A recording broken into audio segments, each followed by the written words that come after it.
नमस्कार साथियों, आप सबका पुनः स्वागत है श्रद्धास्तव ज्योतिष में। आज हम लोग कवर करने वाले हैं मिथुन लगन की कुंडली में यदि शुक्र दशम भाव में बैठते हैं तो क्या फल है। हम ये भी कह सकते हैं मिथुन लगन की कुंडली में मीन राशि के शुक्र किस प्रकार का फल देते हैं। इससे पहले हम लोगों ने चैनल में सूर्य से लेकर बृहस्पति तक की कंप्लीट वीडियो रिकॉर्डिंग अपलोड कर दी है।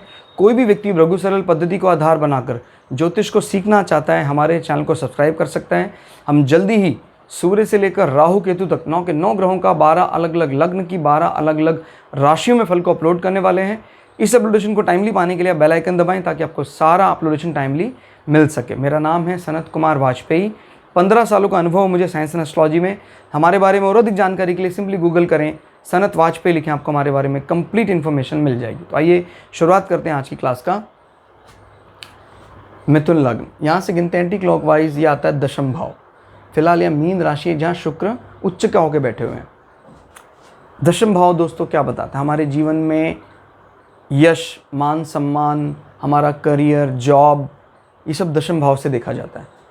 हमारे घुटनों के निचले हिस्से यानी नॉट निचले हिस्सा, घुटनों के बारे में, जैसे अटल बिहारी वाजपेयी जी के दशम भाव में मेष राशि का राहु था, तो मेष राशि के साथ राहु की बड़ी अनबन है, तनातनी है। तो उन्होंने राहु के कारण ही अटल बिहारी वाजपेयी के घुटनों के ऑपरेशन के लिए बाध्य कर दिया, घुटनों को ख़राब कर दिया। तो इसी प्रकार से यहाँ अगर जैसे फिलहाल ये उच्च के हैं तो उसके घुटने बहुत बली होंगे, जो भी ये जातक होगा। तो यहाँ से अंदाज़ा लगा लेते हैं। अब यहाँ 12 नंबर है। 12 नंबर बृहस्पति की ब्राह्मण सात्विक राशि है, जो जल तत्व प्रधान मीन राशि, जो दो आमने सामने फिश की बात करता है। इसका जो कार्य रहेगा इस व्यक्ति का कहीं ना कहीं बृहस्पति के जल तत्व से इंस्पायर रहेगा। क्लियर होगा? तो इसके कार्य क्षेत्र में, इनके ऑफिस एनवायरनमेंट में भी कहीं ना कहीं वाटर का कहीं ना कहीं अच्छा उपयोग होगा। एंट्रेंस में ही कहीं वाटर के एक्वेरियम वगैरह लगे होंगे। और बृहस्पति के पद का मतलब है ये एक अच्छे इंस्ट्रक्टर, एक अच्छे एजुकेटर हो सकते हैं। और शुक्र का यहाँ उच्च का हो बैठना ये बताता है कि ये एक उच्च एडमिनिस्ट्रेटिव पद होगा इनके पास। देखिए, जब कभी भी कोई ग्रह उच्च का होकर बैठता है तो राशि के स्वामी से ज़्यादा फिर शुक्र की चलने लग जाती है यहाँ पर। फिलहाल माने मुख्य रूप से शुक्र दशम भाव के कारकत्व में नहीं बना है, उसका मेन मुख्य रूप से तो काम तो प्रेम, कुटुंब, पति पत्नी के प्रेम की बात करता है। लेकिन यहाँ पर शुक्र का उच्च का होगा बैठना ये बताता है कि आगे कार्य क्षेत्र में, क्योंकि कालपुरुष की कुंडली में व्यय भाव भी दर्शाता है और शुक्र भी जीवन में चीज़ों का उपभोग करने के लिए तत्पर रहते हैं। तो ये बताता है भी आपकी जो भी पोस्ट है उसमें कहीं ना कहीं ऐसी कोई इंडस्ट्री है जहाँ पर आप ना सिर्फ फैशन से रिलेटेड चीज़ों पर भी विचार कर रहे हैं और एजुकेशन का भी हिसाब किताब वहाँ लिखा हुआ है। समझदार पूर्ण रवैया बृहस्पति का। अगर सारे ग्रह एक साथ बैठ जाएं तो एक एग्जैक्ट अंदाज़ा लगा लेंगे भाई। जैसे मान लीजिए बृहस्पति अब हमें दिखाई देते हैं कहीं बैठे हुए कुंभ राशि में, तो कहीं ना कहीं बैंकिंग रिलेटेड चीज़ों के साथ संबंध आ रहा है और उसमें जमा घटा कुछ इस प्रकार का कैलकुलेटिव काम दिखाई दे रहा है। क्लियर हो गया? और शुक्र का वहाँ बैठना ये बताता है कि भाई आप बैंक में भी इस प्रकार की कोई शाखा में हैं जिसका मुख्य रूप से, जैसे रिजर्व बैंक में कोई करेंसी मेकिंग का काम करना, नोटों की छपाई का काम करना। ये मैंने आपको एक उदाहरण देकर बताया। तो जब हम आगे इंटरमीडिएट लेवल पर जाएंगे, अभी तो हम बिगिनर लेवल पर चल रहे हैं, तो हम इन चीज़ों को इंटीग्रेटेड अप्रोच लेकर चलेंगे कि भाई एक प्लैनेट के अलावा 2-3 प्लैनेट मिलकर किस प्रकार का फल हमें देते हैं। तो हमें लेकिन एक प्लैनेट से फल को पहले सीखना है कि भाई शुक्र ने यहाँ बैठकर किस प्रकार का फल हमें दिया। शुक्र भी उच्च का हो गया, बहुत बलशाली हो गया है, तो कर्म आपका बड़ा अच्छा होगा, इसमें कोई दो राय नहीं है। आपको अपनी जॉब को लेकर टेंशन लेने की ज़रूरत नहीं है। और ऐसे लोगों की जॉब, कई लोगों की ड्रीम जॉब होती है इस प्रकार की जॉब मिलना।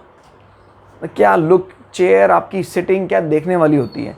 तो ऐसे जगह पर जॉब सबके लिए नहीं बनाई गई है। तो ध्यान रखिएगा, बड़ा अच्छा सेटिस्फेक्शन लेवल बहुत ज़्यादा है। और शुक्र अगर उच्च के हो जाते हैं तो कलाओं में माहिर हो जाएगा, पति पत्नी का रति सुख बहुत मिलेगा इसको, मटेरियल के उपभोग के लिए ये कुंडली बड़ी अच्छी प्रतीत होती है, वस्तुओं का उपभोग पूरा कर पाएगा।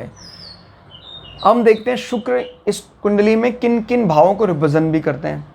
पंचम भाव का स्वामी होकर शुक्र दशम भाव में बैठा है, तो आपके एजुकेशन का डायरेक्ट कनेक्शन आपकी जॉब से है। जो भी आप पढ़ाई पढ़ेंगे रिलेटेड टू वीनस है तो कोई दो राय नहीं है, वीनस से रिलेटेड कोई मास कम्युनिकेशन, कोई इस प्रकार का ज्ञान, विशेष ज्ञान, कुछ कलाओं का ज्ञान, इस प्रकार की चीज़ों को शुक्र रिप्रेजेंट करते हैं। उच्च का होकर बैठे और अपने से कितना बैठे ये भी देख लेते हैं। 1 2 3 4 5 6 क्लियर हो गया। जब कभी भी पंचम भाव से संबंधित कोई भी डेबिट, कुछ प्रकार की कटौती होती है, पंचम भाव आपके सडन गेन, उनसे हमें क्या नुकसान हो सकता है वो यहाँ से देखते हैं। तो अब ये भाव तो बहुत मजबूत स्थिति में है, तो जो भी हमने सडन गेन की इच्छा से कुछ इन्वेस्ट किया उसमें हमेशा फ़ायदा ही होगा। और संतान पक्ष के लिए बहुत मजबूत होगा। इनफैक्ट संतान होने के बाद आपकी जॉब में प्रमोशन तय है, इसमें कोई दो राय नहीं है। संतान निर्विघ्न बिना बाधा के होगी, क्लियर। और फिर इसमें 12वें भाव का स्वामी भी बैठा हो, फॉरेन लैंड से बहुत अच्छा संबंध है आपके कर्म क्षेत्र का। आपके कर्म में शुक्र का संबंध ये बताता है कि कहीं ना कहीं आपके व्यापार में फॉरेनर्स इन्वॉल्व होते हैं। कुछ प्रकार की चीज़ है जो इंपोर्ट एक्सपोर्ट हाउस में भी यूज़ हो रही है। तो ऐसे लोग, कहीं ये भी हो सकता है कि आपकी कोई एडमिनिस्ट्रेटिव पोस्ट हो एक्सपोर्ट हाउस में, क्लियर हो गया। 12वें भाव का स्वामी यहाँ बैठा मजबूत स्थिति में, और 12वें का आय, क्लियर हो गया। यानी हमारे व्यय से जितने फायदे हैं वो सब यहाँ से देखते हैं, दशम भाव से। आपका स्टेटस बड़ा मजबूत होगा। फिर शुक्र यहाँ उच्च के होकर नीच की दृष्टि लगा रहे हैं आपके भवन में। आप ना ऑफिस में बड़े प्रसन्न रहते होंगे, घर में जाके आपका मूड बड़ा सैड हो जाता होगा। माता को मिलकर भी आप ज़्यादा सेटिस्फाई नहीं रहते हैं। लेकिन अगर यहाँ पर नीच भंग हो जाता है, जैसे बुध यहाँ बैठ जाते हैं, तो बल्ले बल्ले हो जाएगी। फिर बुध ना सिर्फ उच्च के होकर आपके लग्नाधिपति को बल कर देंगे, शुक्र को भी, जो नीच की दृष्टि है शुक्र की, उसका दृष्टि का नीच भंग भी दूर हो जाएगा, क्लियर। तो कुल मिला के शुक्र को अकेले अपने दम पर यहाँ पर 80% नंबर दे रहे हैं, बल्कि मोर देन 80%, 85 नंबर तक जा रहा है शुक्र अपने दम पर, जो बहुत एक्सेलेंट पोजीशन है शुक्र की। तो आपको क्लास कैसी लगी कमेंट करके ज़रूर बताइएगा। मिलते हैं अगली वीडियो में, तब तक के लिए जय श्री भगु पराशरा, जय श्री शुक्राचार्य, नमस्कार।